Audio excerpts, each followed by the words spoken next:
Lunch মেনুতে কি আছে, এই যে মায়ের হাতে তৈরি স্পেশাল ফ্রাইড রাইস, যেটা আমি খেতে খুব ভালোবাসি। মাকে আমি আসার আগে ফোন করে দিয়েছিলাম যে বাড়ি এসে আগে মায়ের হাতে ফ্রাইড রাইস আর চিকেন কষা খাবো। তো এটা হচ্ছে ফ্রাইড রাইস, আর এই যে হচ্ছে আমাদের মায়ের হাতে স্পেশাল চিকেন কষা, যেটা আমার ভীষণই প্রিয়। এই কম্বিনেশনটা ভীষণই প্রিয়। তো আজকে খাবো হচ্ছে আবার পাতাতে। এটা মনে হয় আমার বিয়ের সময় ঘরে খাওয়ার জন্য যে পাতাগুলো হয়েছিল, সেই পাতাতে বাড়াবো। আমি টেস্ট করেছি, এটা তো অসাধারণ হয়েছে। দাঁড়াও, বেড়ে তারপর তোমাদের সঙ্গে আমি শেয়ার করছি। কাছে এসে দেখো, বেশ অনেক ভেজিস দিয়ে, তারপর কাজু কিশমিশ হিটে অসাধারণ গন্ধ যাচ্ছে। তো এই দেখো আজকে আমার ভীষণ প্রিয় লাঞ্চ মেনু ফ্রাইড রাইস, আর তার সাথে এই যে চিকেন কষা, তাও আমার মায়ের হাতে স্পেশাল, যেটা আমার ভীষণই প্রিয়।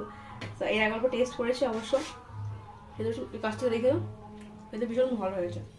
চলো আমি লাঞ্চটা খাই।